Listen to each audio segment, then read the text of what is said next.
Hi, I'm Chris. Lamentations 3 verses 24 and 25 say, "The Lord is my portion, says my soul.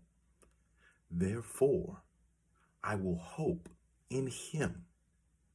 The Lord is good to those who wait for him, for the person who seeks him." That phrase, "the Lord is my portion," harkens back or looks back at what took place in Numbers chapter 18, specifically at verse 20, when Aaron was finding out that the Levites and the priests weren't going to have an inheritance in the land, but instead their assurance would come forth from God himself.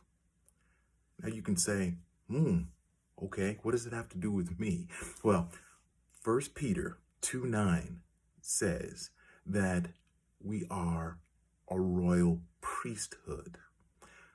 If we are of that royal priesthood, those who have accepted the sacrifice and the love of Yeshua, that same truth applies to our lives.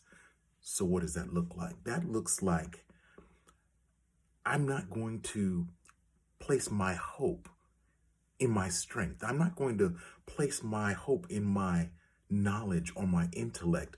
I'm not going to place my hope in my connections or even the material things that the Lord's wisdom has allowed me to acquire. My hope is in God. But I appreciate that last phrase where it says that he will bless, increase the people who seek him. In other words, waiting isn't passive. Waiting on God is saying, I am going to continue to seek his face, to know him better, and not obsess over the things that I think I want, because God knows our genetic makeup. He knows our proclivities, our tendencies. Every thought, every action, everything we've spoken since that first breath, God knows about it. But more importantly, he knows where he wants to take us and how to get there. So while we're trying to acquire things of our own volition, we're missing out on God's best, because there's not always room for what we think we want and what God wants to give us. Our hope should be, must be, in him.